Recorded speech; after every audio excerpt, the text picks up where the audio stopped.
All right.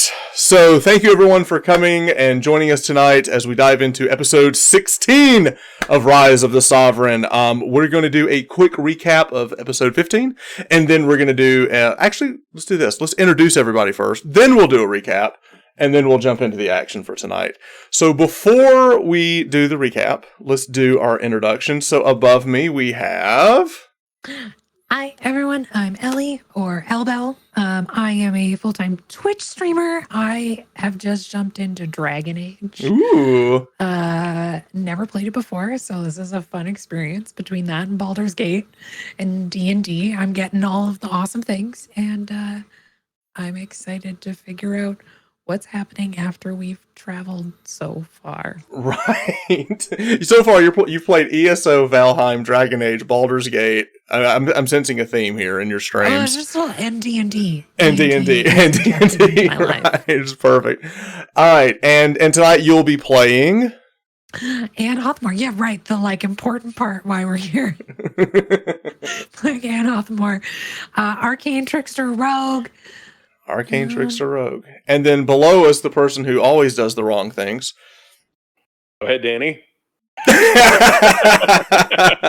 I am Laszlo. Hashtag I did nothing wrong. I will be playing Lorex, the Dwarf Genie Warlock who scurries about the countryside. Or I don't know what he does. He drinks. He fights. He drinks and he fights. And he's curmudgeon.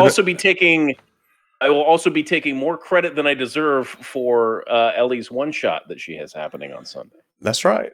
We do have a one-shot coming up for Ellie. I'm excited to see her DM. And then below that, in the Superman shirt... Hey, I'm Danny. Play Vimak the Goliath. And... looking forward to it. All right. Nice. And then all the way down at the bottom, in the headphones, we have... Hello, I'm Wes, and I will be playing Cordan Acosta, the Circle of Stars Druid, and I am classified as a meat popsicle. Oh, well, there you go. All right. That was a little callback to pre-show. It was a callback to pre-show, yes.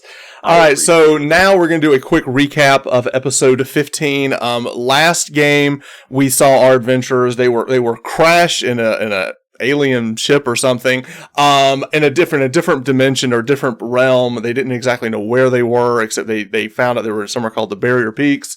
And while they were trying to survive, they encountered a ghost aboard the ship, which they quickly figured out that this ghost was very angry at some of them in the group and kept saying something, Ashnoth Beravan, and they were like, okay, and he ended up grabbing, the ghost grabbed the lantern, that is the vessel for our Genie Warlock, and he smashed it. He also seemed to try to kill, Anne's character, and also started like taking over different players, and they had this really nasty fight. Well, they ended up finally killing the ghost. And it was at that time that that Vimak, who had been hit by the intellect devourer from the week before, was finally starting to get his intelligence back and recalled that he had a sending stone in his bag, and he called out for help. And the sending stone, we found out, it can actually send messages from other planes. So he was able to call back to his chieftain, Arcane, who is the head of the Volanavi clan, who had been traveling to Waterdeep these many weeks, and they actually were able to plane shift them back. Galma Spirit Walker, who is the oracle in the Volanavi clan, who is kind of the right hand to Arcane, of the Goliath clan. They ended up plane shifting, grabbing the group, and then pulling them back into Faerun. And when we left off, the group had just come back into Faerun. They're on a hill. They're at the Goliath encampment, which is what we see in front of us.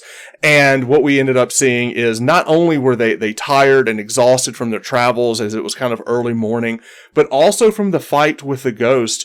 The horrifying visage had actually aged Anne's character 40 years, as well as Lorex's character 40 years, just from looking at and being horrified of the ghost. So they have just gotten back to the encampment, and they look, and they look and they see 40 or 50, maybe even 60 Goliath that are all encamped outside, about a mile or two outside of Waterdeep.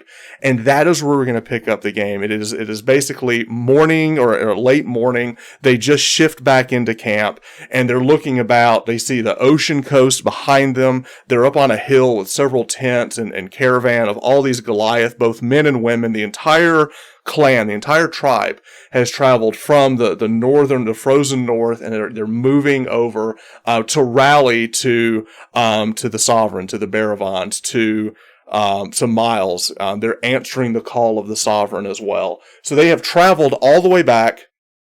And now they get there, and Galma, quickly seeing how hurt and tired and afflicted they are, she begins to cast healing magic and restoration magic, and she returns both Anne and Lorex back to their age.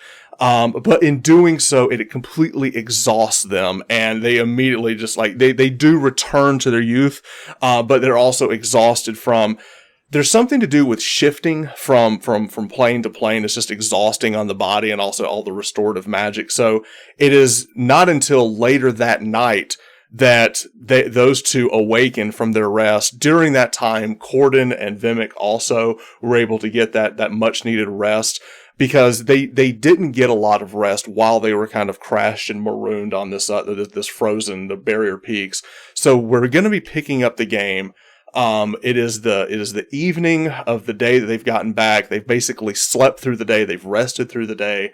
And at this point, there are fires being created, bonfires, and they awaken to the smell of cooked meat on the grill, and also the sound of merriment as these giant Goliath are walking around the camp, passing around ale and mead. And it's just a night of party, because there's this excitement in the air because Vimak has returned. So it is that the crew y'all are stirred. Y'all are all coming out of the same tent as now the three of you come out, and you look about now. Anne, Lorex, and Cordan, y'all are all three the last to rise. As you come out, you see that Vimak is already out, ale in hand, big staunch of meat in the other, laughing and carrying on and kind of catching up with his comrades. You see a different side of Vimak, who's normally very serious and very, always on mission, actually relax and enjoying the merriment of his brothers. It's a side that you have not seen before. Also traveling with you is also Mari and Thornton of the two Wildheart. And it's funny to see that Mari, the halfling, is here, with a Goliath-sized stein in her hand, kind of having to double fist this giant stein, and just enjoying the time, as well. They're all traveled there. She was restored also, right? She was, yes. So everyone's healed, everyone's restored, and y'all are walking about the camp at this point. Also with you, you look and you see that on the shoulder of Vimak is also the dragon solstice, the bronze. I say bronze, but it's topaz. The Topaz Dragon is sitting on his shoulder as well. So that is the scene that we kick off. Big recap, big introduction, narration. But here we are. You have now finally. We've been waiting for it for 15 games. We've kept hearing how the Volanavi clan are on the way. Well, they're here, and they're actually here in greater number than we thought. There's about 60 of them, and they're all encamped on this hill. So with that, let's start with Anne. What's Anne doing? I would probably go and find some food and a drink. Okay. You walk up and you see Vimak motion you over and hands you a giant stein as well. It's big to you, but not as big as it is to little Mari, who's, running around with a pint the size, it's not a pint, it's like 2 pints, but it's the size of her. So you grab that. They hand you this oversized, like roast pig, on a whole haunch of it, and you're just grabbing this, this is more food than you'll ever need, but this is what you're being handed. So you see that, and you're looking around at these massive, it's a little off-putting, the fact that you're in this encampment and you're looking around, and if it weren't for Mari, you'd be the smallest one here.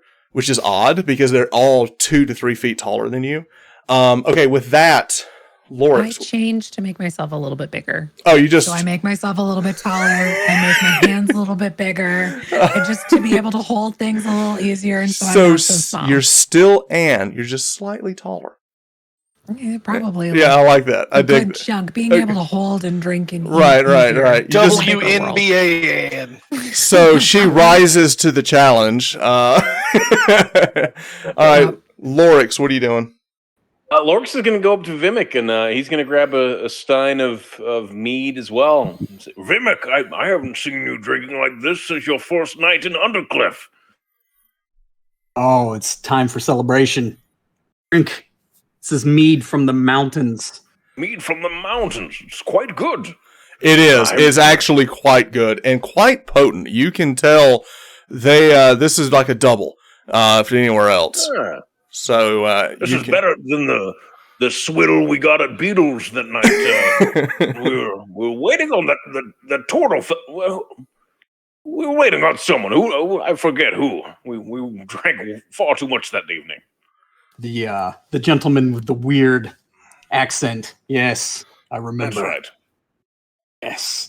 Can't stand those people with weird accents. Yes. That was a jab at all of my NPCs. Okay, and then finally, we'll skip Vimak. Let's go to Cordan, then we'll come back and get Vimak last. So, Cordan, what are you doing? How far are we from Undercliff? So Undercliff is on the other side of Waterdeep, and you're about 2.5-3 miles from Waterdeep. We can see Waterdeep. Like you can see the lights in the distance. It's far. You're up on a hill, and you're also on the coast. So you like right now. You look over, you see the waves. It's dark. The sun has gone down. You see waves crashing against the shore, and you're kind of up on this hill, overlooking the area around you. Is it like dusk or is it full on nighttime yet? It's full on night at this point. All right, I want to try after cataloging the things that I saw on the other side of the star chart. I'm going to try to connect them. Okay. To try to figure out both sides of it, because I kind of took notes and trying to figure out with what I know and what I've seen now, how long it's going to take for that thing to get back here. Okay, so that's going to take a lot of calculation. So the first thing you do while everyone's having their merriment, there's a couple of large boulders.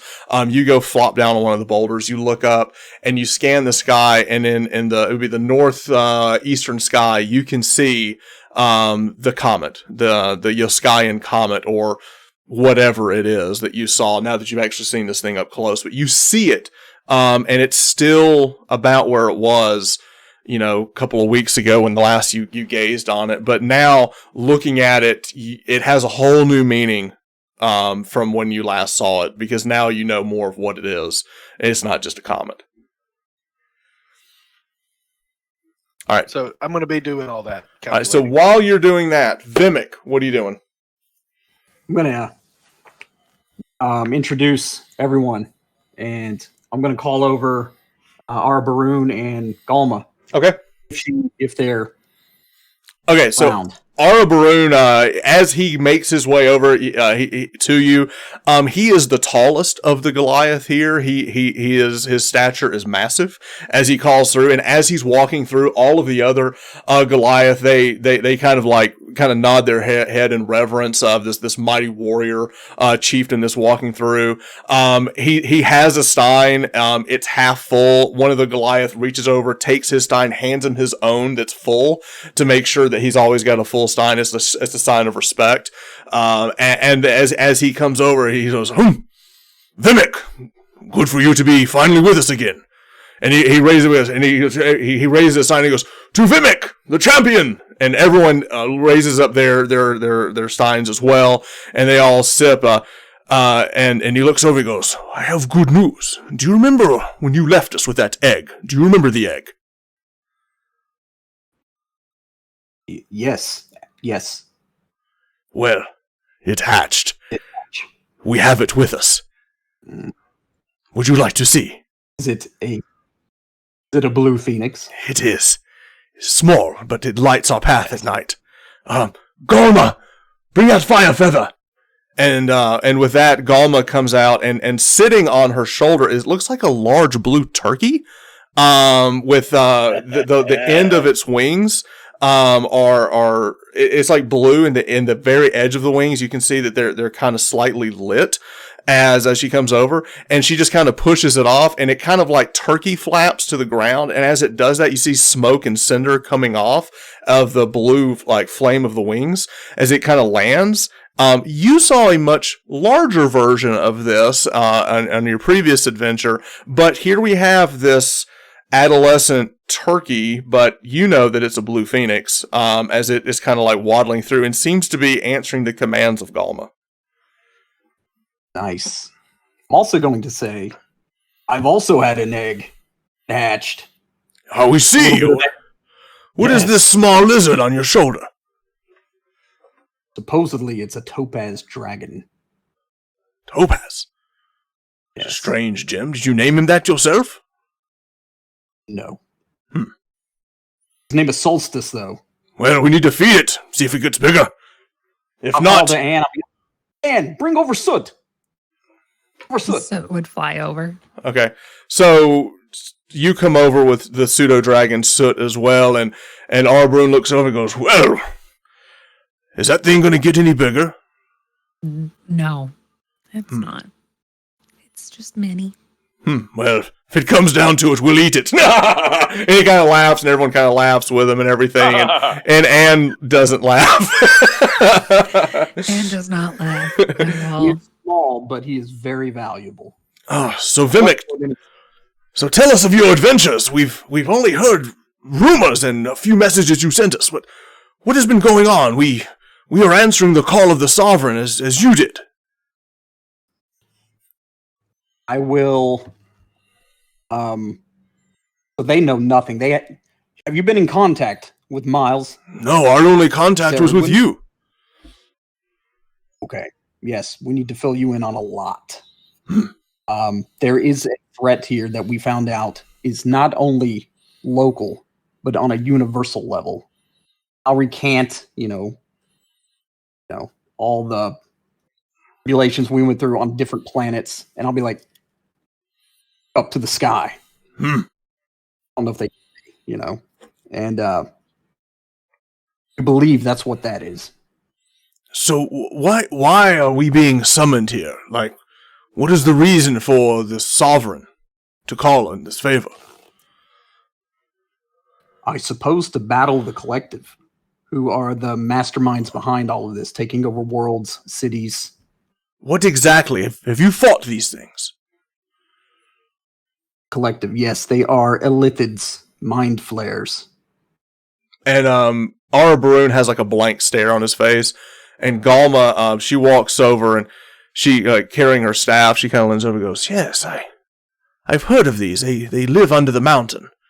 They eat the minds of others. Is that correct? Very correct. Now, the problem is here, we know they have infiltrated the city, and sometimes we have no idea who is friend and who is foe. Be on your guard. And when she says that,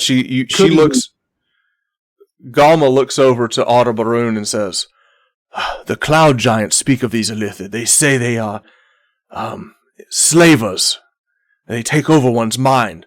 And as soon as she says slaver, several of the other Goliath around, they spit on the ground and stomp in disdain at the thought of slavery. That's very frowned upon in your tribe and your people.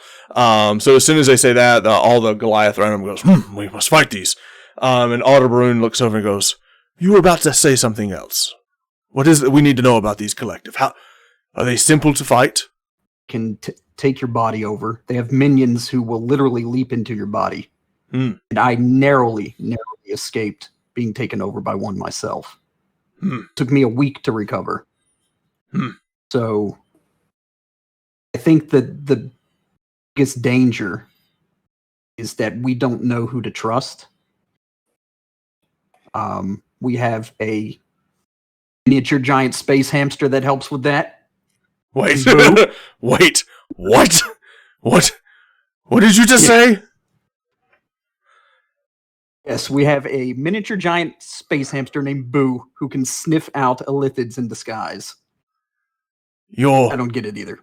Have you been drinking heavily? How many is this for him?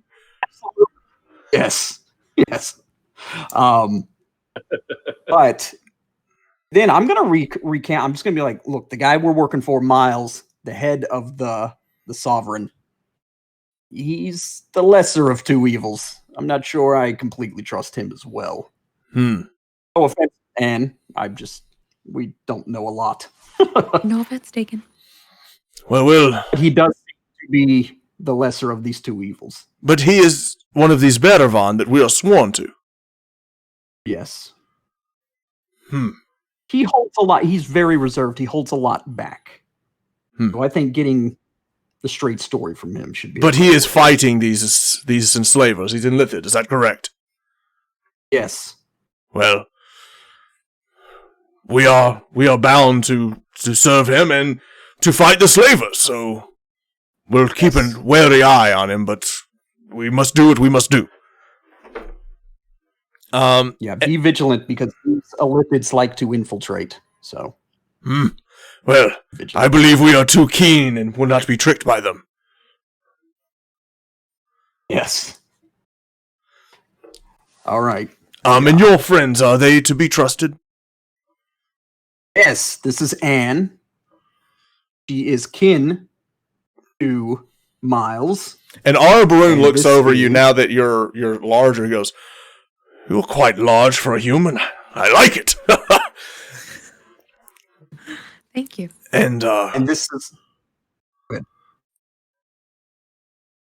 And this is Lorex, my brother in arm. This is my sister in arm. We have another brother in arm. A pleasure to make your acquaintance. We haven't had much positive dealings with the dwarves. Nor have I. I like him already. And everyone starts laughing and everything. And who is your stargazing friend? His name is Cordan. He is trying to, I suppose, chart where we came from. Chart this comet. It is not actually a comet that we know now. And Mari Thornton. And he looks over and goes, "Oh, I already met them. They can hold their ale." Yes. And you reach over and you look and Mari's had like 2 or 3 of these, and she seems fine. She seems fine. Yes. Thornton's kind of taking it slow and steady, like he's the guy that's in his first rodeo.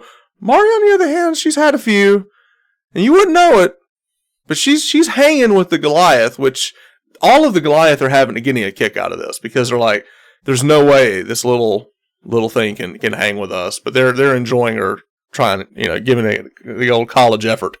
So she's doing well. With that, Galma reaches up to you and looks over and goes, I wish to speak, your friend over there, the Stargazer. Cordan. Yes. I would like to speak with him. And she leaves, and everyone else is still having while the rest of you are still kind of recanting everything that's happening. Galma goes over to Cordan and she reaches over their staff and leans over to this. Now, you're sitting up on a rock, and Galma looks over, and you're looking eye to eye to her because she's so tall. And she looks over and goes, "So, what is it you are trying to peer from the stars?" I'm going to explain to her. I mean, I'm not holding anything back. I'm going through like the calculations and talking about. I'm not even really probably even looking at her. I just heard her talk, and I'm like, well, from what we gathered on this side of the plane and the layout of the stars here, as you can see here, here's our side of them.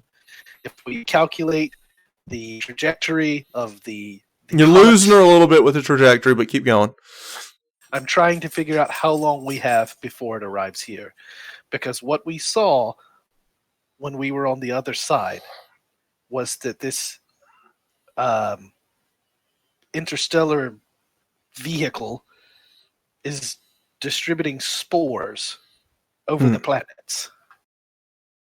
And I think that's where the collective are coming from.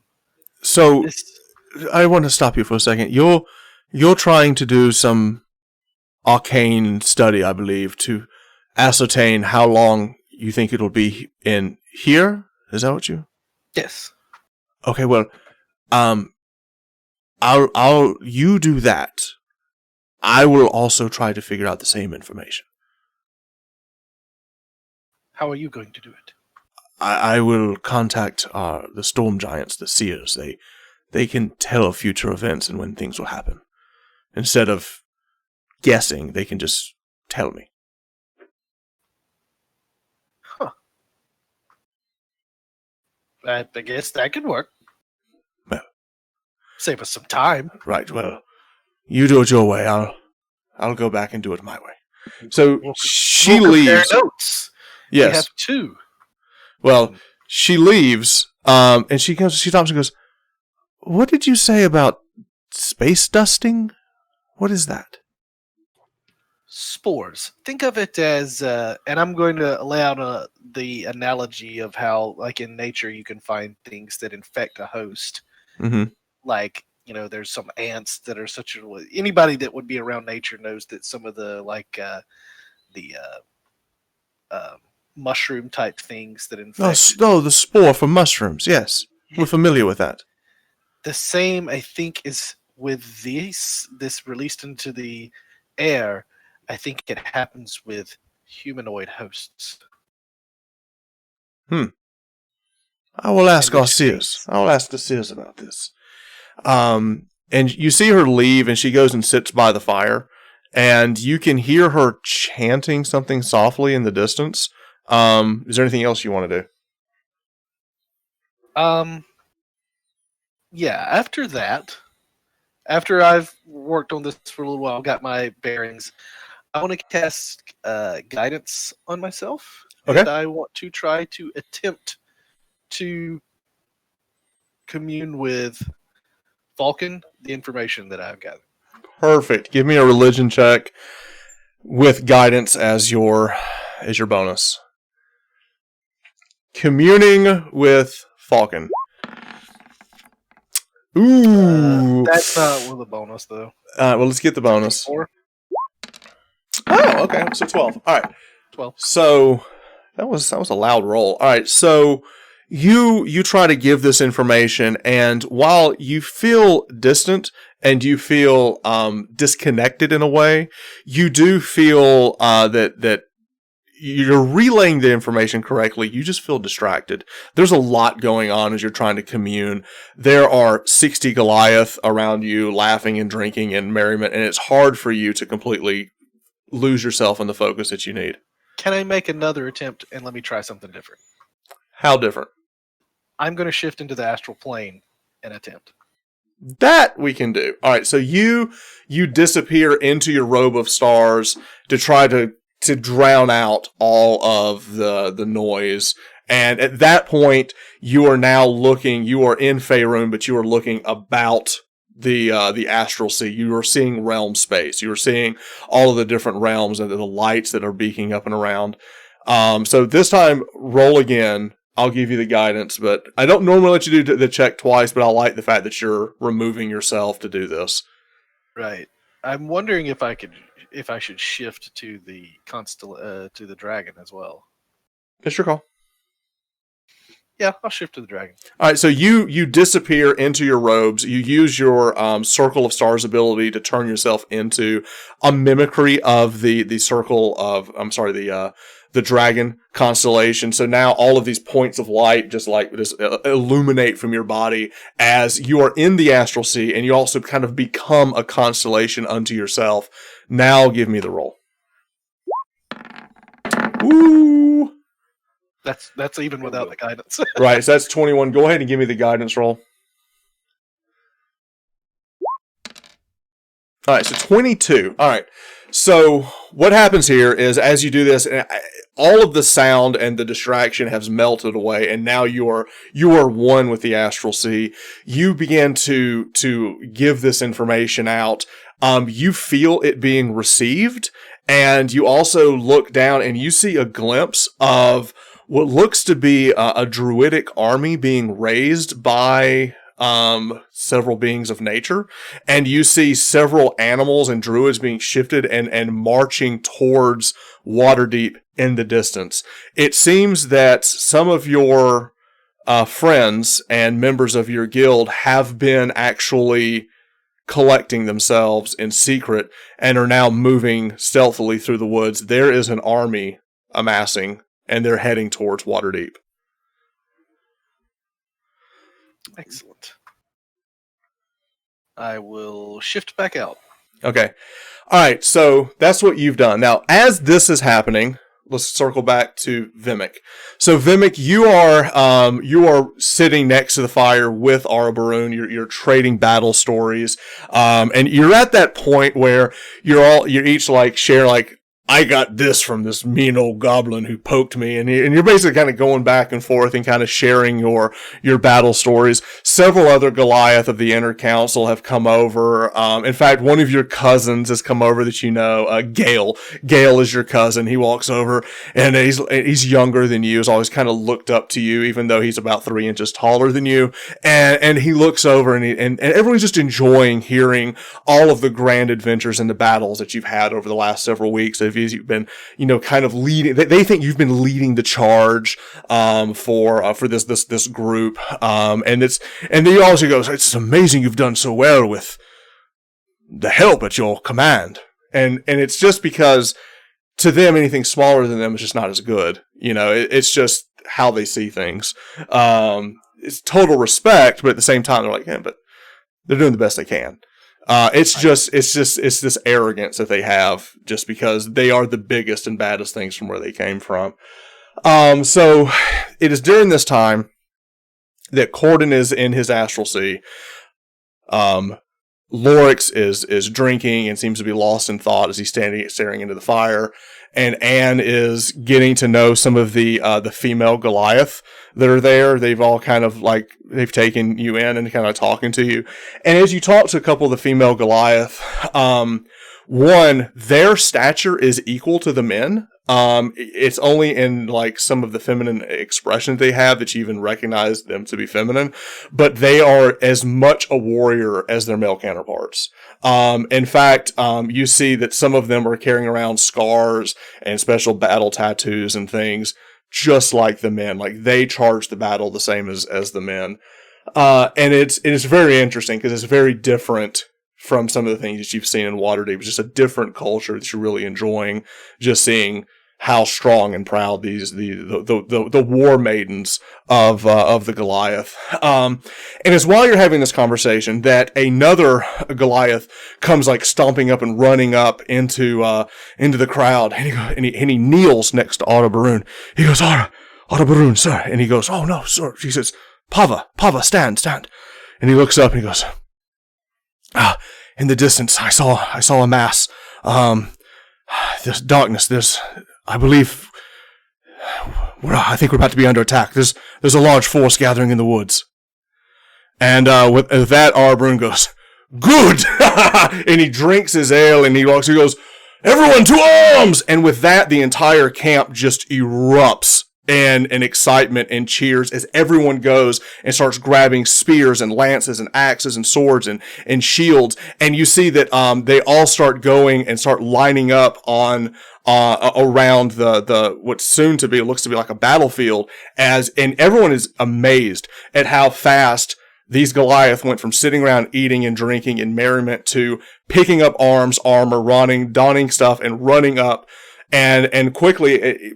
And all of the confusion, you're running around, you're seeing 60 Goliath get in combat formation extremely fast. As all of this is going on, you see Arabarun look over and he looks at Vimak and he says, Vimak, take 2 squads to the left and cover our flank.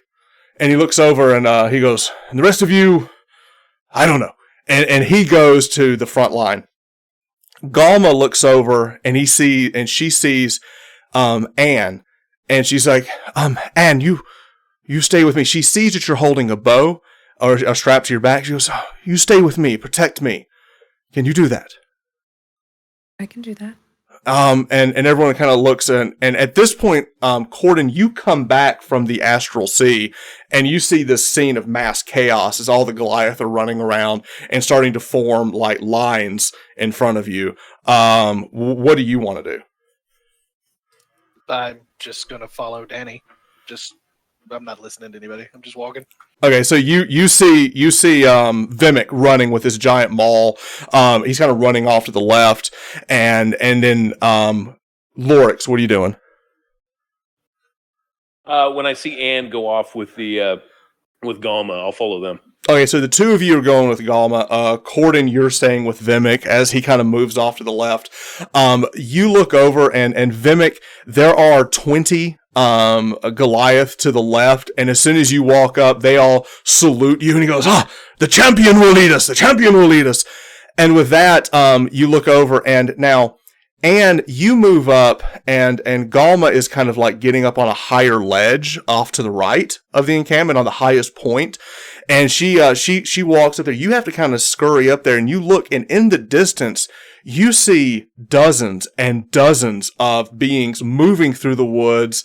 And you look, and as you squint your eyes in the distance, you see what looks to be an entire legion of dwarves moving in on your position. And as they get closer, they are growing in stature, and they're actually growing to be the size of Goliath. They're dwarves that are casting something on themselves to make them the size of Goliath. So that is the scene. So at this point, we've got Cordan and we've got Vimak. They all are with the group to the left. We have Anne and we have Lorex up on the group at the right, and then you have the people in front. So we have a battle scene. Let me pull it up for you. Do Lorex or I recognize the dwarves at all?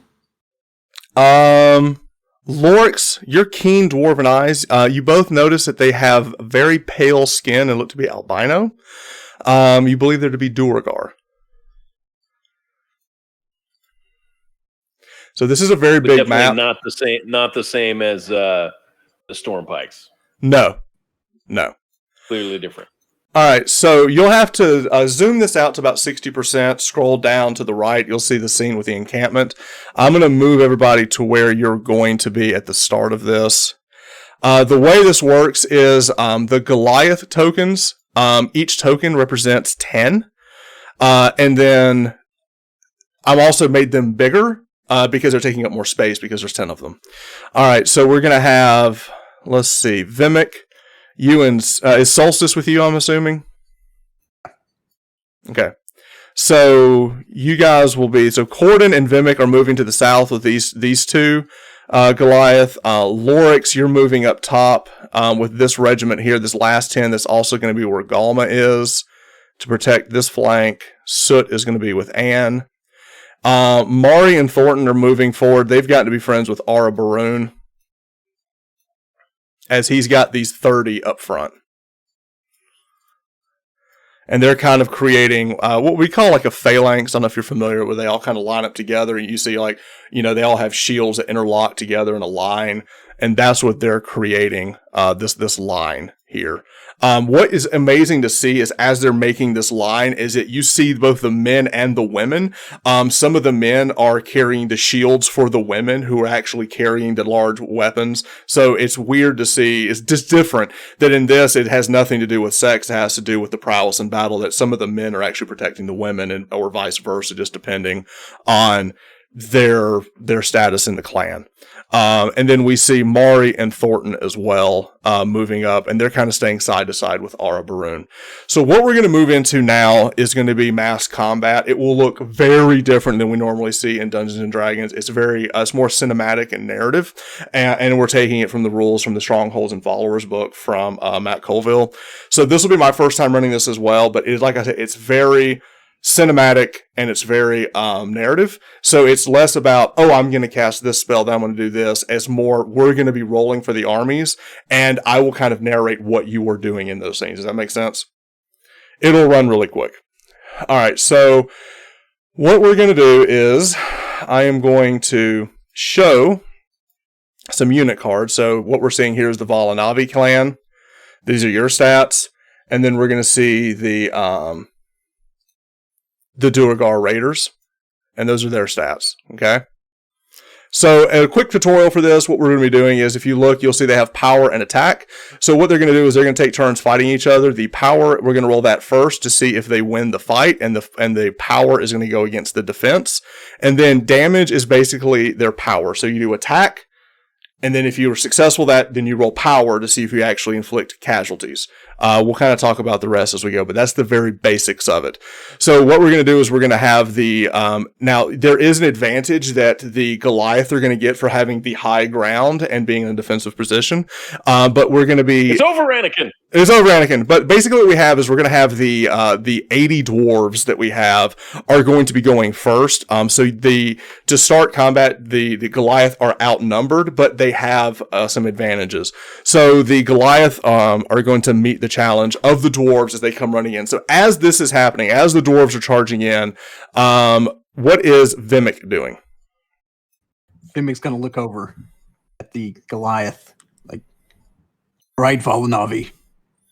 Ensure that your strikes are so swift and severe that even the thought of harming another Goliath will set them a trembling for the rest of their lives.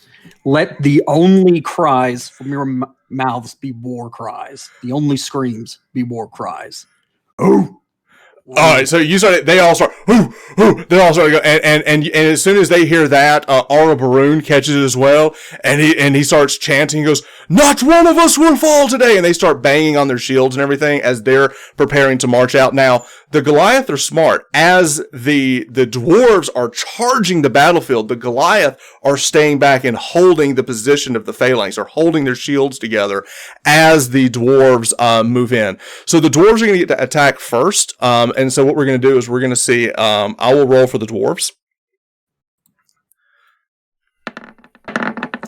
All right, so we have an 11, plus 3 is a 14 versus the defense of the Valanavi, which is going to be a 13. So their charging attack works, but now they have to roll against the toughness of the Valanavi to see if they actually inflict any casualties.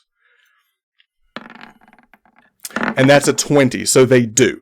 So that 20, it doesn't work as a crit per se. So basically what it does is it diminishes the army. So these 80 run up, and there's 30 Goliath against these 80 dwarves. They come up, they clash. You see this massive clash of battle as the dwarves just overrun, and some of the Goliath, they actually fall in battle. All right, so now I knew them for such a short period of time. Right. So now, I drank with them.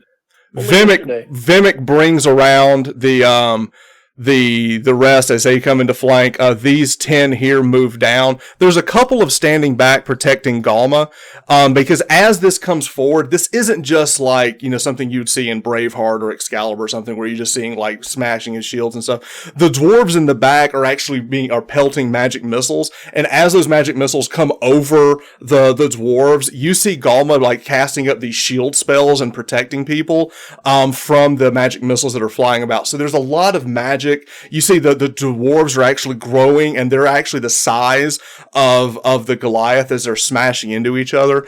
But now the Valanavi clan will get to attack back.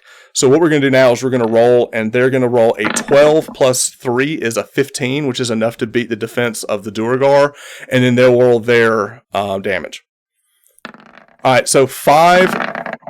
Okay, I'm getting a roll. Someone's dice rolling is loud. I think it's Laz's audio's feeding back through still. Okay.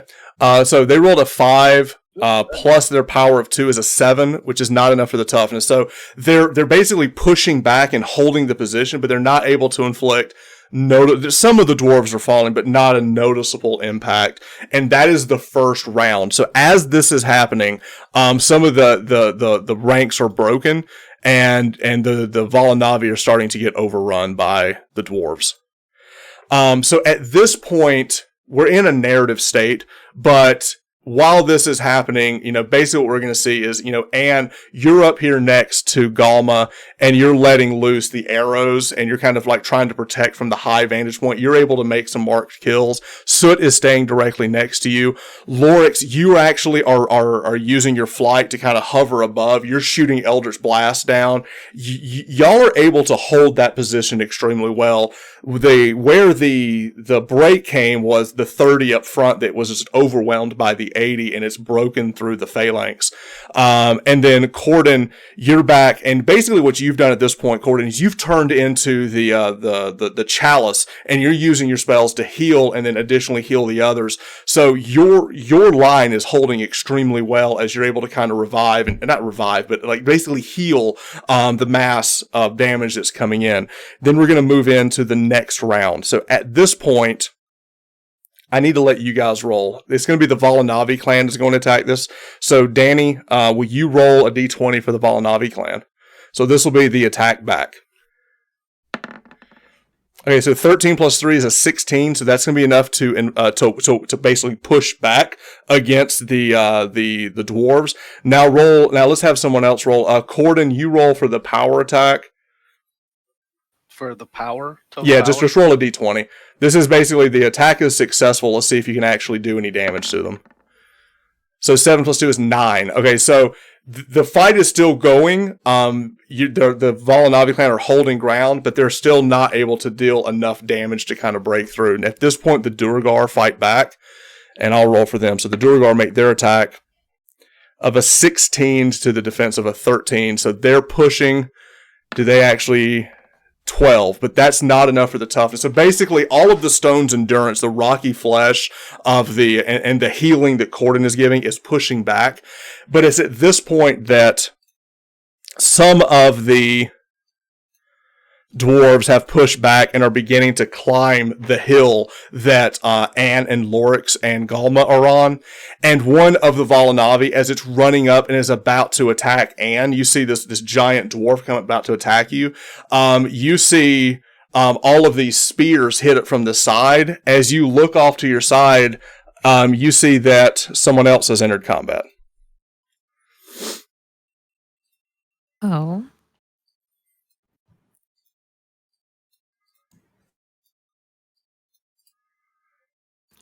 Oh.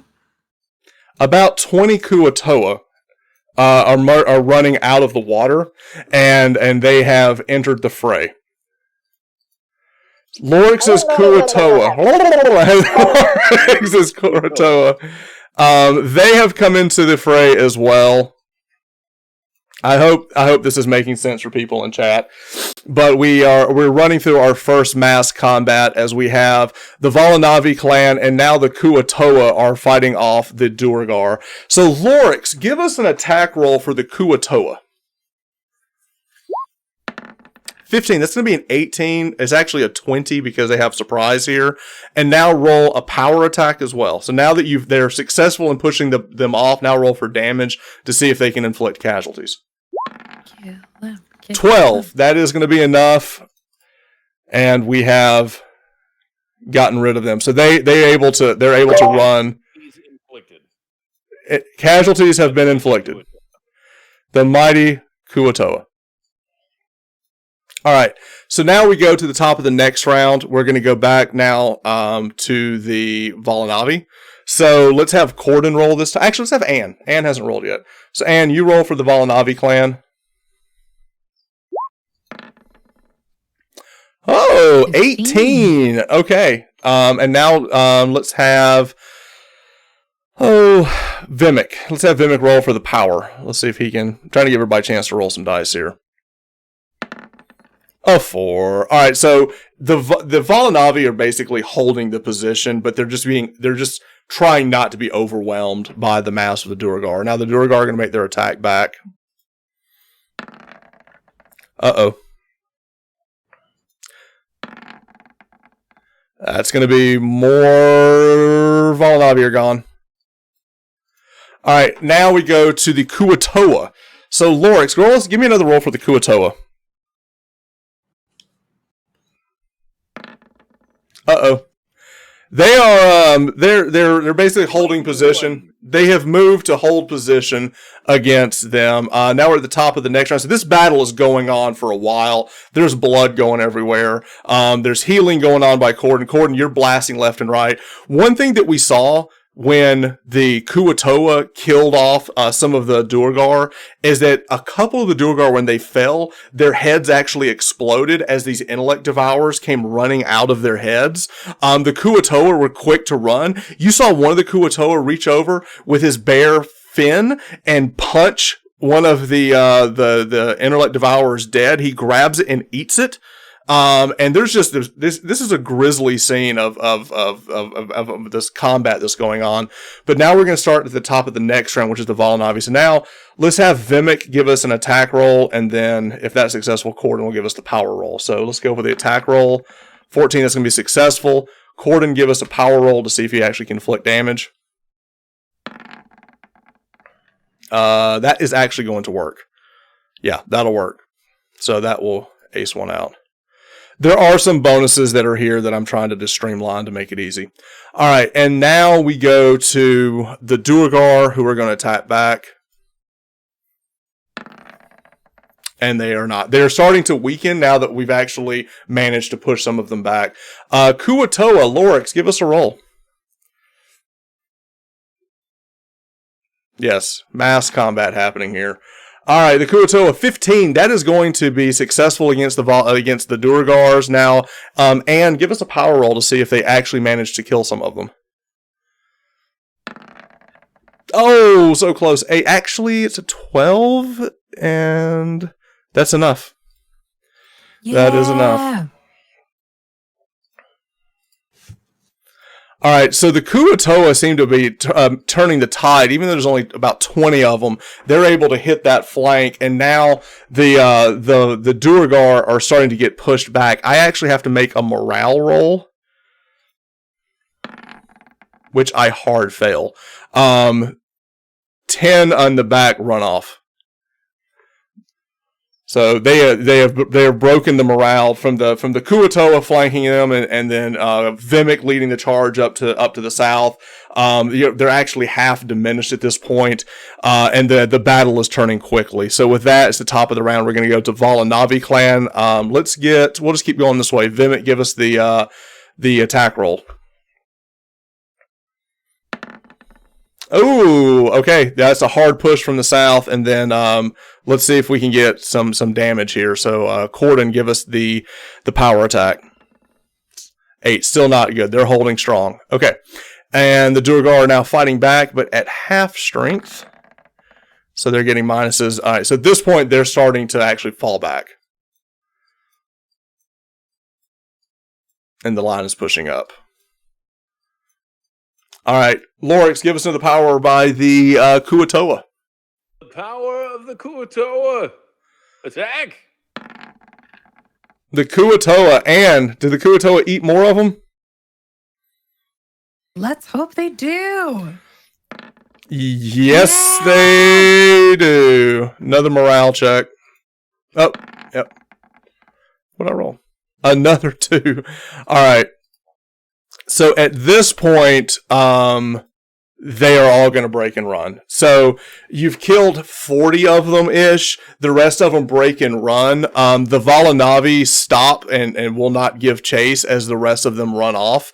They do able to, launch javelins and kill off a few. You see Cordan shoot off a blast with his guiding bolt and kill another, the Duergar. But there's about 47 dead Duergar. There's also about 20 dead Goliath or so, but you're left with 40 Goliath, and also the Kuatoa are here, and that is our first mass combat. So like I said, it's very fast, it's very cinematic, as we just kind of like play out how the battle runs. But at this point, there's been, an hour or so of just this rough combat. It's also longer, but now there's bodies all over the field, and several of the Goliath up front, they're just like drenched in blood and cuts and everything. And in the middle of all of that, you have Vimak and Arabarun have basically met in the middle of combat. And then now they've run everybody off, and you see Arabarun reach over and grab the hand of Vimak and goes, to the commander! And everyone starts cheering the victory that the Volanavi have had. Hooray! And they all look over and they look over and it goes, who are the fish? They're with us. We'll take them.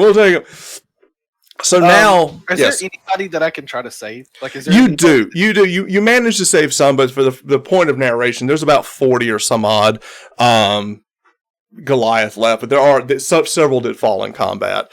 And they seem to be like gathering them to bury them and light the funeral pyre. So the rest of the night is healing and resting and remembering the dead, and that's just kind of how we move forward. So at this point, the battle has happened. It's the middle of the night. There are just bodies everywhere, and Goliath are going and collecting trophies and picking up different things.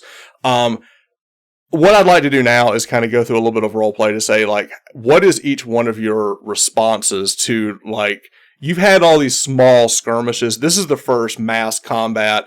There are bodies everywhere. I mean, it was a gruesome affair. So let's start with Cordan at the bottom. I want to go out among the Duergar. I'm going to leave all the Goliath because of respect for him, but I'm going to go to the Duergar and take my scimitar and take a couple of hacks at brains and see if all of them are intellect devourers. Not all of them. So they were led astray by a group that I assume. I'm going to look for any that look like higher ranking, Mm-hmm. and look for any kind of paperwork or communique on them. One thing that you notice is that Duergar, this mini Duergar, they came from down below. They came from the Underdark. So it's just interesting that they came up here and then rushed this camp. It's just very Odd. It's odd. Yeah, it's for them to have an open land attack like this is odd. There's got to be some kind of orders or some kind of marching orders or. Well, one thing that you're looking for something, but if the marching orders, one thing you know about the collective is that if the marching orders are coming from the collective, then it would all be here and not on a paper. Right, but if they're not all collective, then It's fair. It's a fair question. Are there any survivors? There are about 30 or 40 of them that made a run for it, but the Valanavi decided to hold their ground. Were any like wounded but not killed?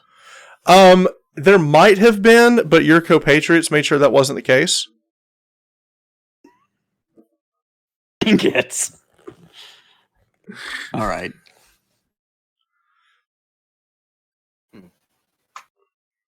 Next.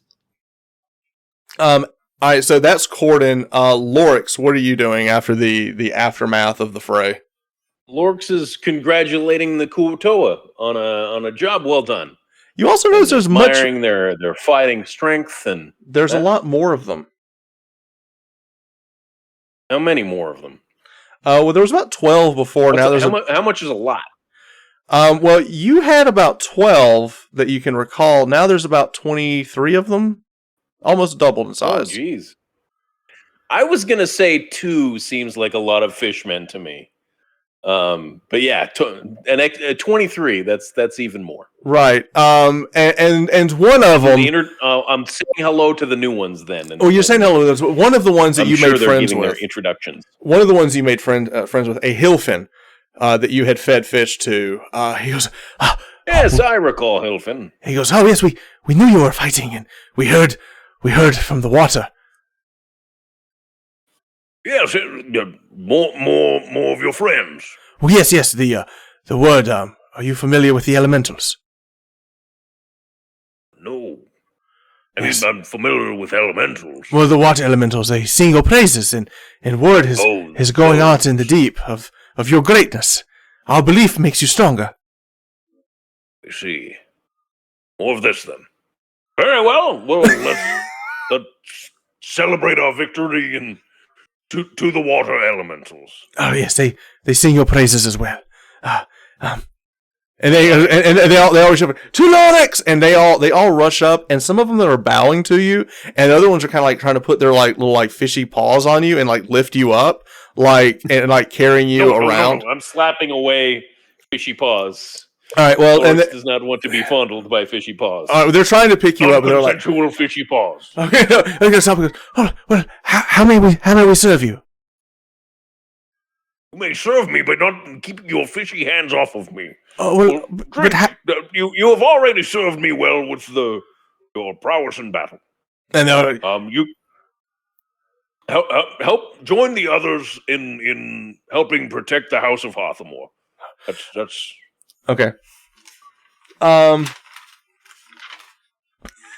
on a second. All right. Another of the Kuatoa, a Sibgil, reaches over and hands you like the half of a Duergar arm, and he's like chewing on it, and he goes, "I saved some for you. I am not eating that." It's quite tasty." And as soon as he did that, Hilfin looks over and slaps Sibgil. He goes, "That's not what he wants. You cook that first." He goes, "Oh, sorry, I cook it." No, do not cook the dwarf arm. I am not eating other dwarf. And they seem very confused. It's wasteful. How many do you eat other Kuatoa? Yes. You cannibalize yourself. Oh, Well, meat is, don't be wasteful. I mean, I see. But perhaps from now on I will eat vegetables. and they all go, "Shh! He make a joke!" And they hear all these like these fish laugh at this joke that you would eat a vegetable. Like, what is that? You know? But you hear all these fish laughing. So while that is going on, what is Anne doing? What was the lady's name? that I was helping? Galma. I would probably just ask her like what I can do to help to. Now, this was a grisly scene. Like, even though, I mean, at first you were fighting from a distance, they eventually, before the Kuatoa came and saved, you were fighting hand to hand with several of these. It got really hairy, and I mean, you've got blood on you. You're not sure whose it is. It was a grisly scene. But you look over and you notice that Galma has completely just like kept cool with all of this as she's going around the battlefield right now, seeing if there's any of the fallen that she can help save, and that's what she's kind of walking the battlefield right now. So are you staying with her as she does that? Yeah. I'd probably also cast Prestidigitation to get the blood off of me. Right. Probably would not want that. First, let's just get all of this off. Yeah. But I'd be walking around trying to help and seeing if I can aid. Basically just seeing where I can aid anywhere. Okay. Vimak, what are you doing?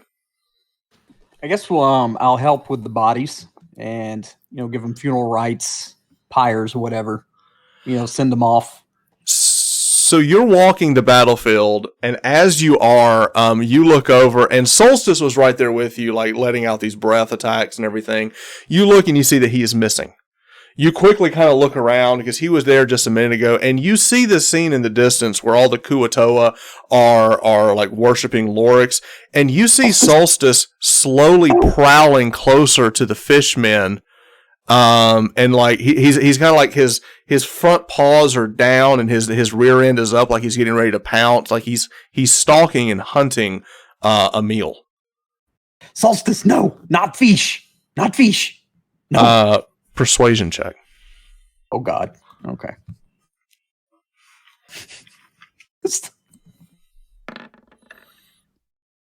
Oh God. I don't think I have any. He doesn't hear you. He's in the zone, and he gets closer. Do I see this? Okay. Yeah. Give me a perception check. Hang on. This will be opposed to his stealth. So this is his stealth check. Is it based on sight? It is. Then I shall roll with advantage. You do see it. You see Solstice crouching and kind of sneaking closer and closer to your Kuatoa. I'll draw my sword and I will stand between Solstice and the Kuatoa and just kind of give him a look. I'll also use the Psi Crystal to telepathy to Solstice. Okay. Stop. So Solstice, he sees he sees Lorex kind of get in the way. He hears your voice, and he kind of stops, and he just immediately scampers away and returns back to Vimak. But mental note, you have walking meals for Solstice in the camp. Yeah. He does like fish. All right, and then finally, as all of this is happening, and you're walking the battlefield with Galma, give me a perception check. Ote. That's a natty. Nat 20. That's a 24. That is a natty. You are walking the battlefield in all of this chaos. You look down and you see boot prints that are off to you. We had Goliath boot prints. We had giant Duergar boot prints. These are like human-sized boot prints. And the shape of the boot comes to a point, which means it's a higher-end boot. It's a fashionable boot, not a traveling boot. And you look at it, and you see these tracks like kind of here, and then kind of circling about off to the side. Can I track them? You can track the fashionable boot print. Give me a survival check.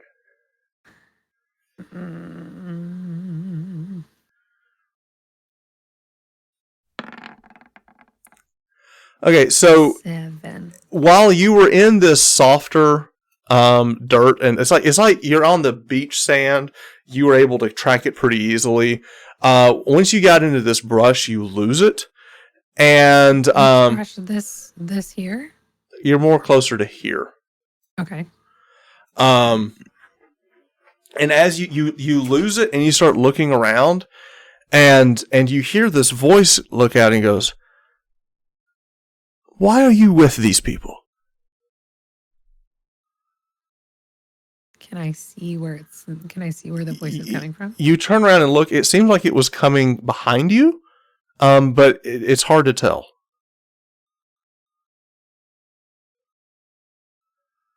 Who are you? Show yourself. After what your friends just did, I'm not sure I want to. Well, if you're friendly and you're not here to hurt us, why would we hurt you? You bring a fair point. I just want to make sure it's safe to enter your camp. Well, we'll talk about entering the camp. Maybe you should show yourself and present who you are before we see if you're coming in. I bring you no harm. I am an emissary. I just wanted to make sure. There was a lot of harm that just happened here. There was, and I'm quite interested in why that happened. I will be the judge on whether you are here for harm or not. Oh, now this is interesting. Who is the commander of your army? Tell me who you are before I hand any information over to you. I am a simple ship captain who's been charged with finding out why this army is here. Well, then you have no harm in not showing yourself. You're not here to hurt us, are you? I'm not at all. I just saw a lot of death, and I just want to make sure that I would be safe in talking to your leader. Can I insight check? You may. Take me to your leader.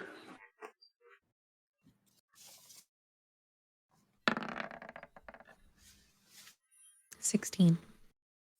You don't sense that he's lying, but one thing you do sense is that something is amiss here. It's just the whole situation seems odd. Like you don't see who this person is. There's something in your guts like you want to trust this person, but something in your guts like I don't know what's going on. It's not he's lying. It's just there's something off about the whole thing.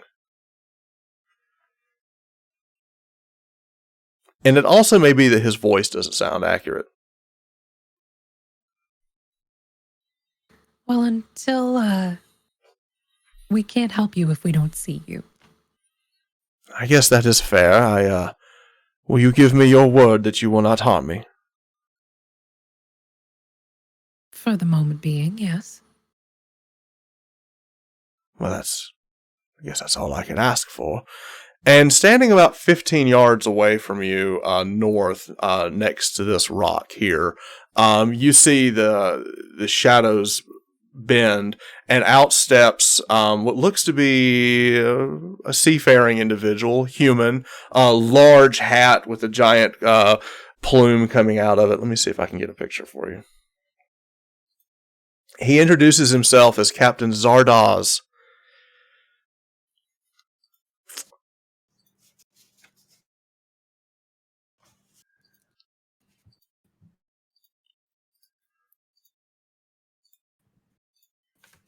And this is him. He has an eye patch. He has a rapier on his side, a giant hat, very, very well groomed. And you have spent time in different courts, and you know that the clothing that he is wearing is very expensive. Do I recognize any court, or do I just recognize as it's expensive? Give me a history check. Haberdashery, her origin, give her advantage. Oh, that's a nat one. No, this doesn't seem natural to you at all. You rolled a nat 1 with a +5 and you still got a 6. That's impressive. But no, this doesn't sound familiar to you. But he introduces himself as Captain Zardaz Zord. And what's the name of your vessel? Your name does not sound familiar to me. Oh, which one? The one that you're faring on right now. I am not faring on any vessel. I am right here in your presence. But I have several vessels. Merchant vessels, of course. What kind of goods? Oh, no, not goods. We're performers. Performers? So what kind of performer? You are Watadavian, are you not? Do you remember the summer festival? The carnival? No. You would have. This you would have. You can say that you don't, but you remember the summer festival. Okay.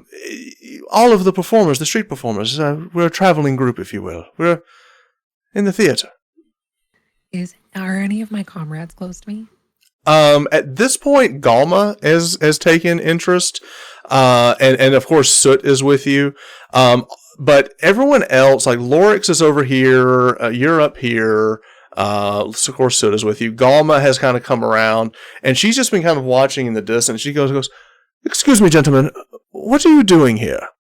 And he looks over. He takes off his hat. As he takes off his hat, his hair is very well groomed back, and he bends over and he goes, "Ma'am, I am Captain Zardoz Zord. I have come from Waterdeep. Some of the nobles there are interested in what your kin are doing here. Am I to assume that you are in charge of these fighting men and women?"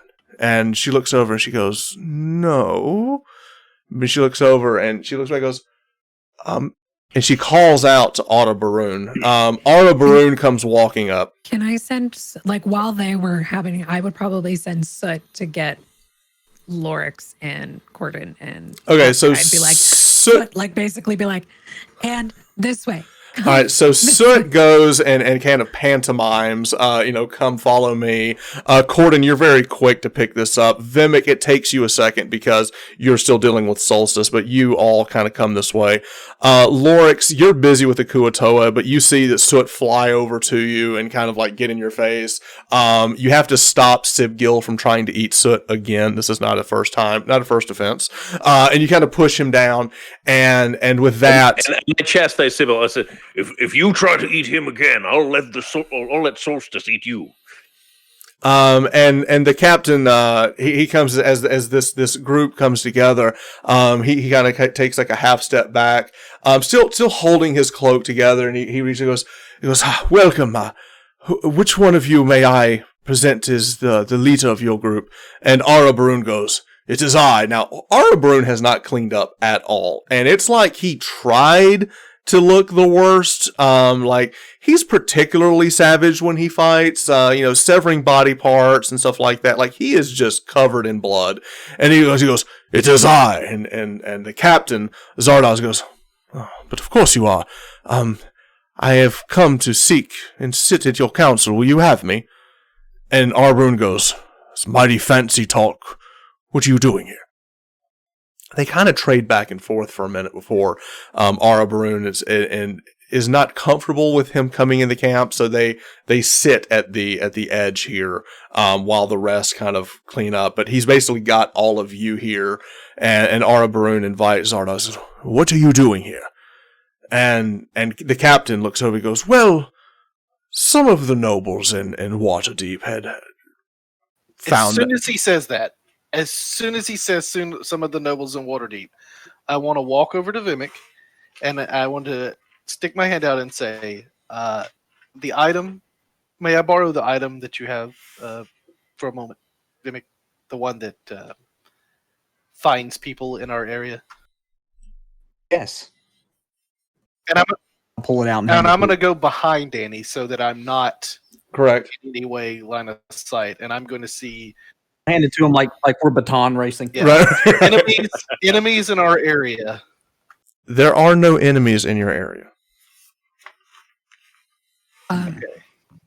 I would also ask, when he says nobles, which nobles? I'm very familiar with the nobles in this area. Oh, well, the people that I represent would like to be named. That's not going to fly.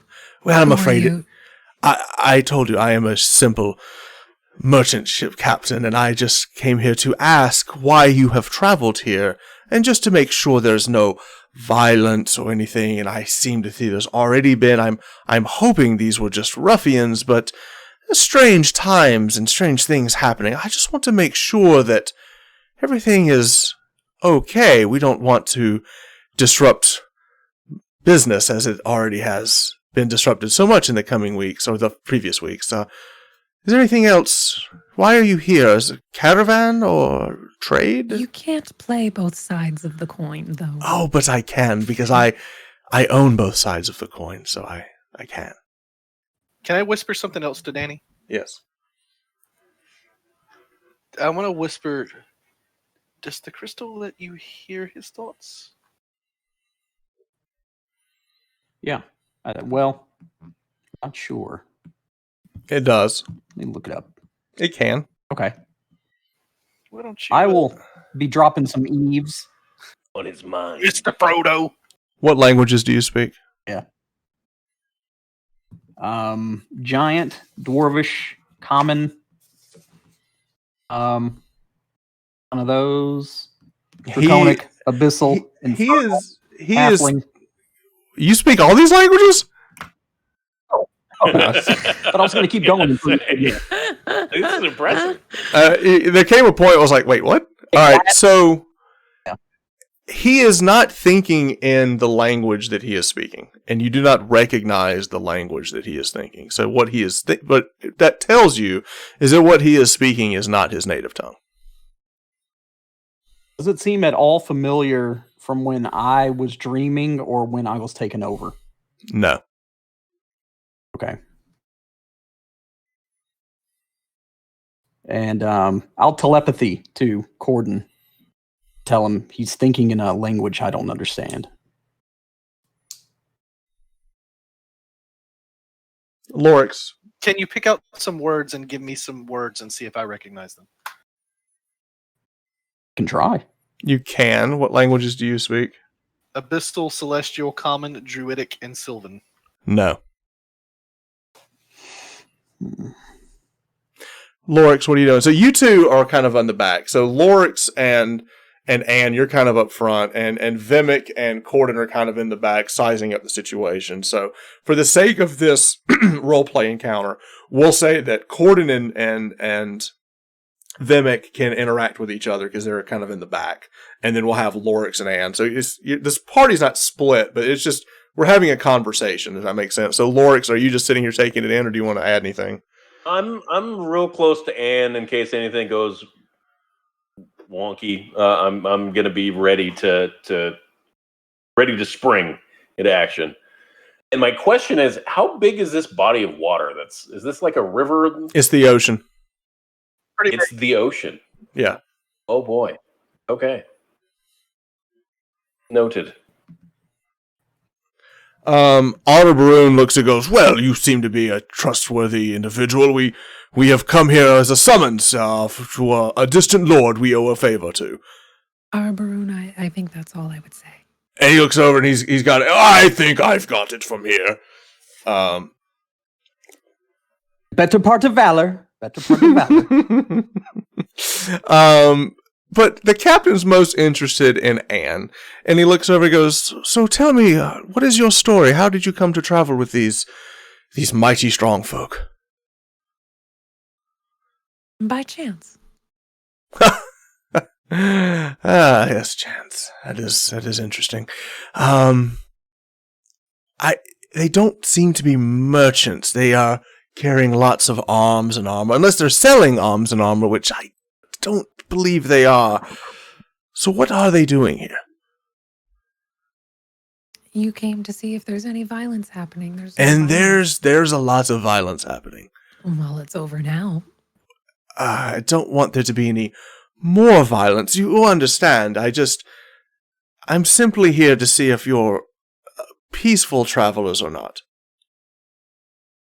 We At are this peaceful. point, at this point, me and Danny are gonna come over and walk by Ann. And Okay. we're there's just too much going on with this, and I'm just gonna give this guy. I'm just staring him down, watching everything about him. I'm giving him the stink eye as I'm watching him too. I am sorry. I have not met your acquaintance yet. You are Listening. you are listening.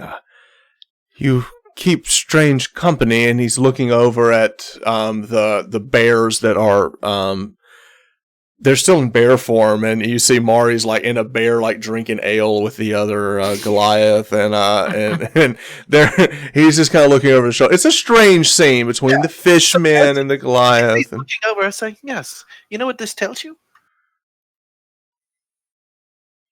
What's that?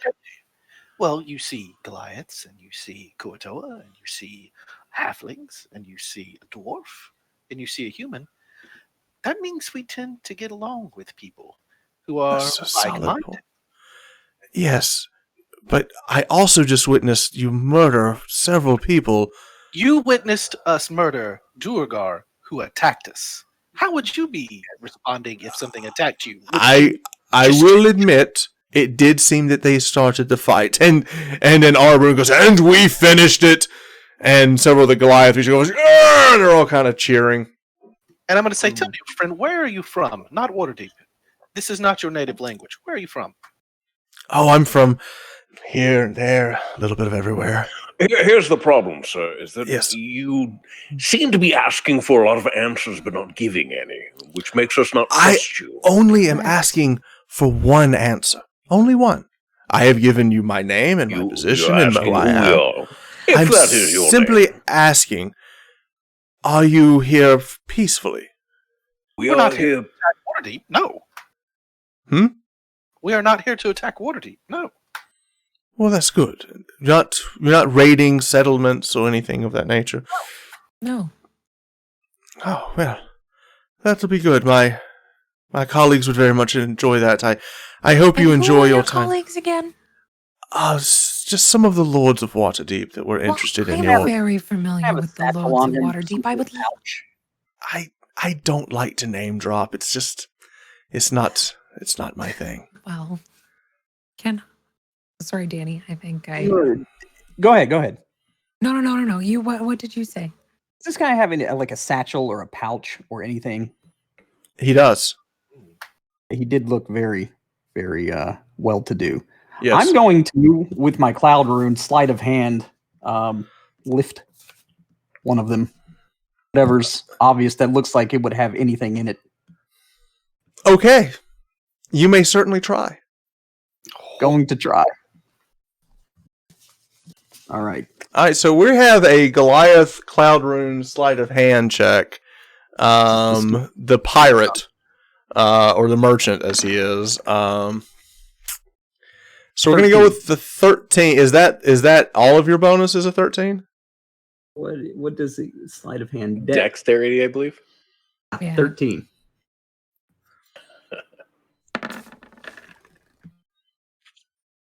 So he sees you try, and he kind of simply he shifts out of the way as you kind of walk behind him. He kind of shifts out of the way. He goes, "I have been to many ports in all of Faerun, and I have seen many moves, and I've seen that one a few times, my friend." Oh, I was just trying to see who made your fine clothes, and I'm going to deception. You An may. 18. Yes, you are. And he looks at him and goes, "Oh, you should know a Hothamore original when you see one." Hothamore. That's an interesting name. Sovereign. No, it's a tailor I once knew. Tell me of this tailor. You have impeccable taste. Oh, yes, Miles.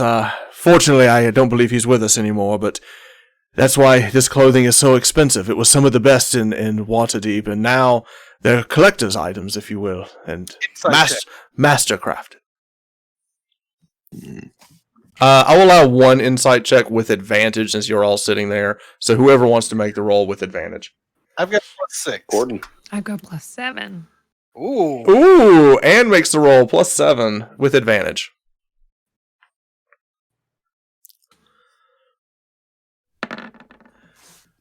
That's a natty.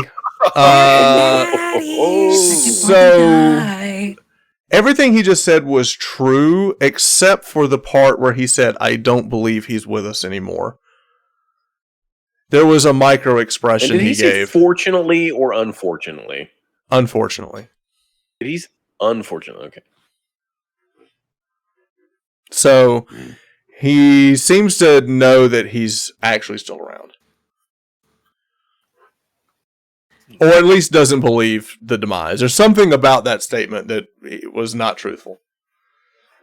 Search is hard. He knows it not to be true. All right. And so with that, Anne, you're up. Me. He seems most interested in you. Of course he does. Well, where did you come from? As I said, I don't see your ship in the waters. How did you? Oh, it's just there. You can't quite see it. But it's there. Did you swim in? You don't look wet. No, I don't. Do I? We all have our ways of traveling, but no, I did actually come here by ship. He's just there. I'm really tired of your non-answers. Oh, and if you want to get any information, it would be really helpful if you would just stop with the political conversation and just be straight up. You might find we might be nice people. That's right. I guess my actual question is, why is Anne Hothamore traveling with this group? As I said, he knows your name. Mm-hmm. So why are you traveling with this group? Have I noticed, does he seem to notice Cordan? Doesn't seem to be giving much care to Cordan. He's focused on you. As I said, it just by chance happened. Well, you may also by chance realize that you're not very popular in Waterdeep, and you may not want to travel there with your group. Even though they seem hardy, I don't believe they'd be able to protect you from all of the powers that be in Waterdeep. That's not a threat exactly. Is it? It's not a threat at all. I wouldn't want harm to befall you at all. I just didn't know about if you were aware of your present standing in the town. They are not saying the nicest things about you. What are they saying?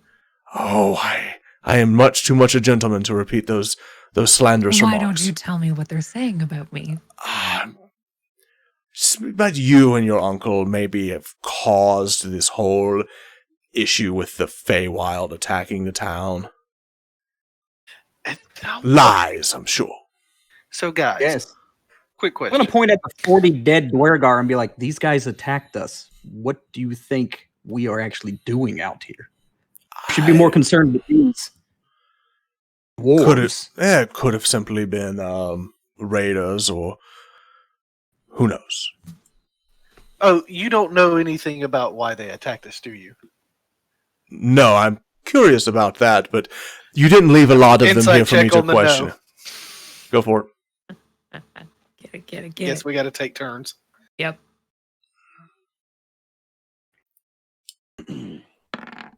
He's truthful. Okay. So, is there any way that we can like talk amongst ourselves for a second? Yep, sure you can. Eavesdropping would be a concern. Well, this isn't really more of a player questions. This is like, if we were to ask him, like, the collective knows that we know of. So here's what you could easily you just need to tell him, hey, let me confer with my friends and y'all back off, and then he and Arabarun can drink together. So if you want to all have him in camp. But they're outside of camp. You could far enough away. So why don't we do that? You excuse yourselves. Arabarun and Gulp are going to be drinking with the captain, and the four of you can go off. Is all four of you in this conversation at this point? I think Lorex is going to keep an eye on the captain. All right, I was gonna leave Soot with. So Soot and Lorex will stay behind. So Anne, Vimak, and Cordan, the three of you walk off to have a conversation. So we're going to end scene with the talking with the captain, and now the three of you walk off to plot against your DM. I mean, the captain. Fast losing patience with this one. Yeah, I don't. He doesn't start. He knew my name. He knows your name. He knows us. He Even was if he there at doesn't the know beginning of the battle. I think he was there the whole time. He says So- he saw it start. do we want this is a way for us to get information back to the collective if we want to make it seem like something slipped. I believe. Give him like a red herring. I do want to point out that he did not register as an enemy. Yes, but even if he's not an enemy, he could be working with them as a freelance, doesn't really care who he's working for kind of thing. He's a pirate. Exactly. He's in it for the biggest bounty. I'm going to ask those two. I love the assumptions. The assumption. Well, that's what Anne's gonna ask- assuming. I'm just... Anne and Cordan, was Miles ever a tailor? Yes. Yes. Okay. That was his... So his stuff that was his is that path. famous. We also do know that the collective has a hold on how many nobles? At least Right. 4, and one of them is a big time I merchant. don't trust it, especially throwing the nobles and refusing to tell us the names. Yes, I thought He's about thinking in a different language. What? Can you tell me a word? Maybe I can help. I would rattle off the ones that he told me earlier. I speak Thieves' Cant. It's not Thieves' Camp. Draconic Elvish. And I'm Undercommon. It's Undercommon. It's Undercommon. So when Is we he go back with... there, if My Danny question is he with Xanathars? Hmm. Is the psi crystal you have to attune to? Yes. Yeah. Do I recognize him at all from my time in any of the bars? Any of the Xanathar bars? No, not Xanathar, no. Or You might have seen him around the docks in passing, only because he's very handsome. You might have just like you kind of remember his like walking about. He stands as part, just because of how well he's dressed, how well he carries himself, and he's attractive. So this isn't the normal deck person you see. You know, the fisherman or the random sailor. He looks like he's As a wealthy. fisherman, I take offense to that. You're not in the conversation. So, Well, metagame, Lorex would be very offended. all right, and so with that, where we at? What's the decision?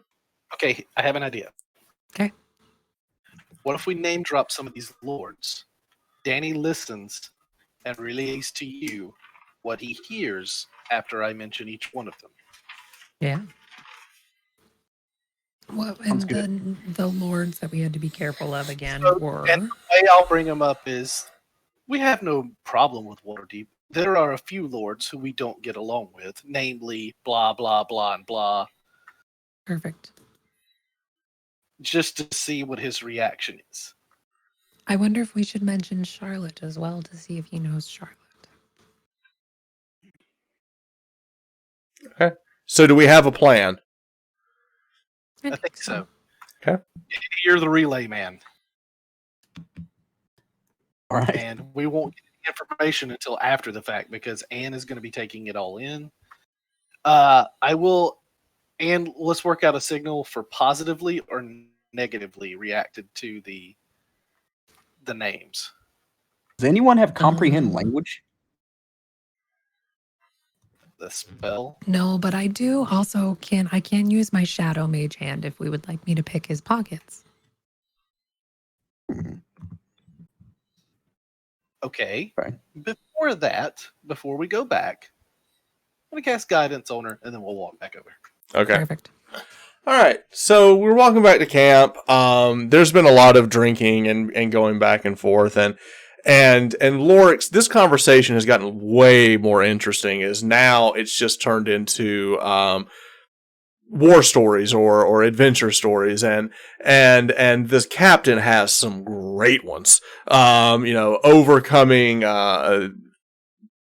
it seems that every one of his stories has to do with him narrowly escaping death and cheating death in some way, and he seems to brag about his abilities with the rapier. And he says that some people will say I am the greatest swordsman in the land, but that's only because they haven't actually seen me fight. And he kind of jokes and kind of plays it down. But everyone's laughing and everything. But he has... I'd like to see that one day. He has some whopper of a story from here and there. One that has to do with how he resisted the call of the sirens and things of that. Sea voyages stories. But Galma has kind of gotten bored with the conversation. She's just kind of sitting there, but Ara Baroon is just loving this guy. So everyone's still getting together, and they've kind of called Ara Baroon and says, hey, some of the Goliath, we need to get ready for the rites. So they're kind of collecting the dead for the funeral rites. And Ara goes, oh, of course, and he drinks, goes, you're welcome to stay. We mean you no harm. I believe my friends here want to converse with you some more, and he leaves. And he gets up and he kind of stumbles out. As soon as he stands up, a Goliath walks over and replaces his mug to give him a full one, and he continues on. So all of the Goliath are kind of back. So at this point, it's just you four, and and Solstice. So the six of you are sitting there having this conversation with the captain. So Anne, you're back up. I'd just be watching and I'm not handing out any information. I'm not asking anything. When he's engaged in conversation with somebody else and distracted, I would like to cast Mage Hand and see if I can pick to see if there's any sort of information. You can have it going before we get to him, can't you? Pardon? Can't you have it going before we approach him? Yes, and then I can use a bonus action to move it. So, I guess I would just start talking to him. Let me know when you want me to. Hang on. Converse.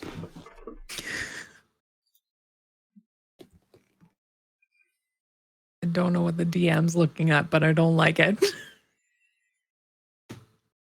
He's like, what does this guy even have on him? Right? Now I have to fill his pockets up. I got it. Okay. All right, go ahead. My friends and I have had a moment to converse with each other, and we apologize for being a bit abrasive at first. We're not very trusting with some recent occurrences that have happened to us, and we've been double-crossed a few times.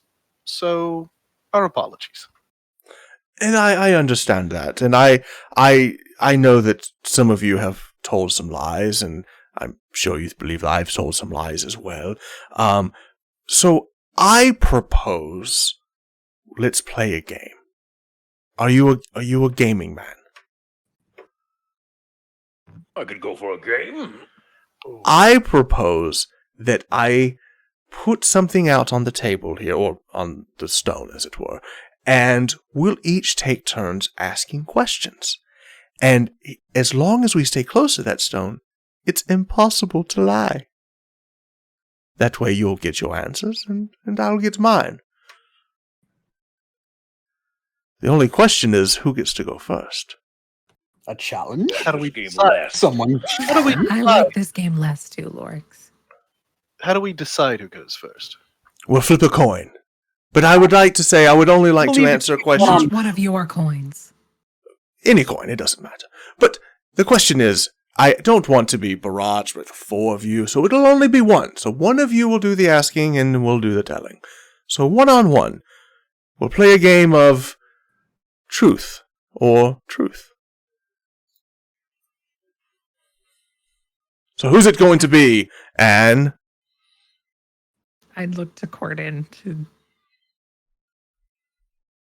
for any sign Every of. time he stares I think over it should be her, Vimak. I'm like, every time he stares over at her, I'm gonna do the meme of the old '80s movie with Sean Astin where he's waving at the girl, and I'm gonna like slide into frame and be like,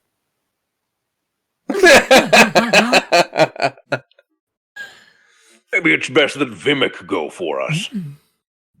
Okay. You sure? I'm absolutely certain. Right. Ah. I'll go first. How about that? Well, so he pulls this little crystal out of his pouch with his black leather glove, and he sits it down. He goes and he recites a little incantation. It's in Draconic, and it has to do something with truth be the light. And he sets it down. He goes, now this is only for you and I, no one else. No. You need to be able to establish whether or not this is actually working or not. Well, that is fair. So, what is our litmus test? Ah, sure. I will say that my feather is blue, and I can't say anything else, so it is blue. Is that good enough? I will ask Vimak. Vimak, attempt to tell me that your whatever on him, something on him. Vimak, try to tell me a name. Well, what's the thing? I say Vimak color is X item on his thing. You're And say, able to try test this pretty quickly. Vimak, you're unable to tell a lie. Okay. All right, so let us flip a coin, and for the sake of the randomness, so we can see, we'll each roll a d20, and whoever rolls highest, gets to go last. Before he does that, Danny, ask him if this is a fair chance. Oh, it is absolutely fair. Okay. All right, so this is the coin flip, but we're going to roll d20s so that we have it here. All right, so I rolled a 13, and you rolled a 4, so I will go last. So, Danny, you can read all of our minds too. Yes. I was going to say that. try to- Point that out. all right, try so to- that means he gets to ask. He gets to ask the first question since he got the higher roll. So he'll ask, "Why are you here?" And you have to answer truthfully. I believe you said the lower roll goes first. No, it means that you go last. So I won the roll. So why are you here? I hear this answer. I mean, I hear this question, right? Mm-hmm. And I'm thinking to myself, Let Vimak do this. Let Vimak do this. I am. Since this is such a they live campaign, I'm going to say I am here to chew gum and kick ass, and I am all out of the bubble gum. Seriously, why are you here? I'm here to fight the evils and to answer the call of the sovereign. Interesting. That is my question. Now it is your question. Any pressing questions, anyone? This is you. Well, he can hear all. Are you in disguise? Are you disguised right now? Yes, I am. Now it is my question. Who is the sovereign? We literally don't know. We don't know. Who are you answering the call to? Who is the sovereign? Vimak, who do you think the sovereign is? It's his truth. Sovereign seems to be an old line of dead people called the Baravons. That is true. Ah, that is very interesting. Your question. Daddy, I'm thinking of a question. Okay. Does he serve the collective? Do you serve collective? I do not serve a collective. My question.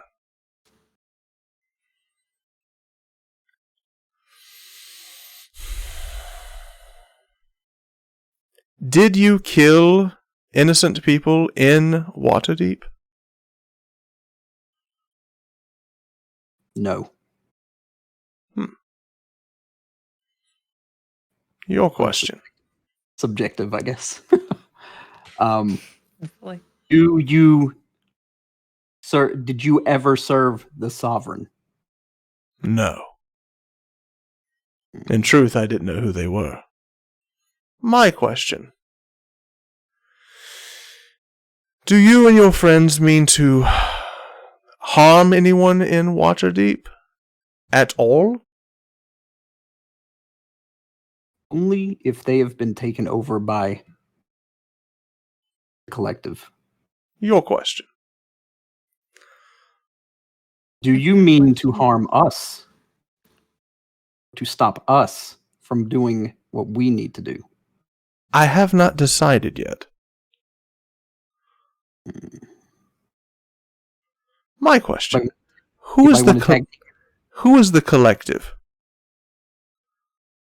The collective is a group, thousands of years old, who have infiltrated pretty much every city, every nation, every world you can think of. Are And with that, mind flayers. Is it? Did you say illithid? Yes. And he kind of looks and goes, "It is your question." Ask him about the Do lords. you ask him about what? Ask him about the lords. we're also Are any of the lords been under the influence of illithids? Not that I know of.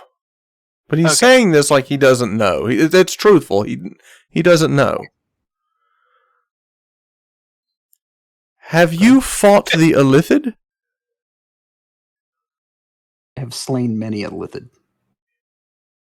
We may be allies, my friend. I'm going to look at this guy and say, ask him if he knows any of the lords in Waterdeep are. Do you know that? Do you know if? Yeah, I'll just say that. No, I'm wanting him to ask you that. Oh. So what is your question?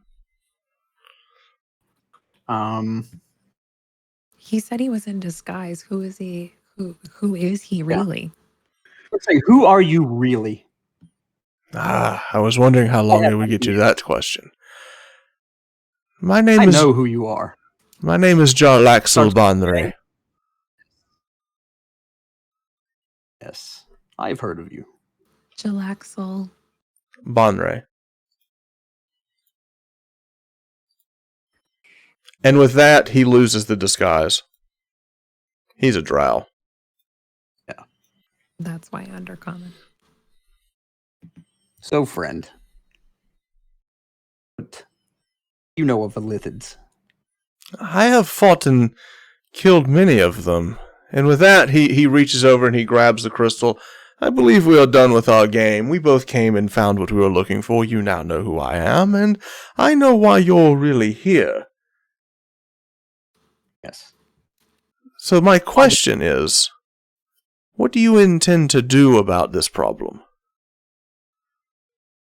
I'll open that up to anybody. We're done. The crystal has been removed. I believe we're still seen the working horror. on that. We have seen the horrors these beings have done, not only to this city, but to other worlds. It is imperative that they be stopped. With a city who believes we are the enemy, it's nigh impossible to do. I know all about cities not liking you. This is interesting information, and I believe that we may be closer aligned than you believe.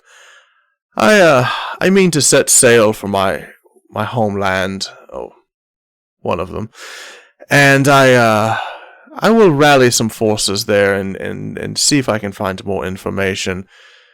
I'm very curious about this. Where will you be staying? How may I reach you? You're the mighty Jarlaxle. You can find anyone. This is true. I will send word to you. You try and buy a horse. I give us a hint. Ask around about buying a horse, and we'll probably find out. If he's so stealthy and all, say, how would you recommend getting a group this big to the other side of Waterdeep? I would take a ship. Do you need one? I think we do. He looks over and goes, well, I have 3 off the coast here. I'll go consult with the Vimak. Would you like to go consult with the people and see if they would like to? I know Ara Barun. I will give you safe passage around Waterdeep, and we can discuss this further, and perhaps who is in charge of this fight against the Collective? Is it you? Are you leading the charge? Not me. Any way I could meet your lord? That's something we'll have to discuss. In time. But let us do this. I do believe that your position here has been compromised, to say the least. You did win the skirmish, but you did not totally defeat them. So I suggest, why don't you and your friends pack up your belongings? I'll grab my ships and let's set sail together. Look around. What do you guys think? I'm okay with it. I don't see any other option. Of course not. And he looks over, and with that, he shimmers back into his captain's side, and he reaches out into the ocean. He puts that stone back, and he reaches out into the ocean. And you see him just kind of like turn his hand and like motion this, and at that, there is a break in the water, and a ship that was submerged under the ocean actually pops up out of the water, and you see like the ocean like splash as this giant sail of this boat that was underwater just kind of like crashes open, and in the distance you see 2 others do that as well. So now he has 3 of these vessels coming forward. He goes, I will have them some boats. It'll take some time to move your heavy friends, but pack up your gear. We should leave by morning. Would I have recognized how he changed his appearance? Yes, he would have. Well, do I know if it was a spell or if...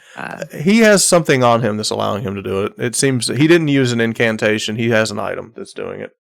Okay. And with that, he goes, well, I believe I will return to my ship. You gather your things, and I'll expect you in the morning. Any other questions before I go? Anyone? No. Perfect. You don't like Elithans, right? Oh, no, I do not. I think we'll get along just fine. I believe that may be the case. And with that, you see him walk off. As soon as he gets to the shore, a boat is there with several other cloaked individuals. And he looks over, and you do see they're wearing like circus or like performing gear. And you see that he's getting in the boat, and they push off into the shore. And with that, we will take a break tonight and pick up next week for episode 17 as the party is about to embark and set sail with Jarlaxle Bonray. And with that, we will pick up next week. So thank you everybody for watching. Until next week, keep rolling with advantage. Thanks.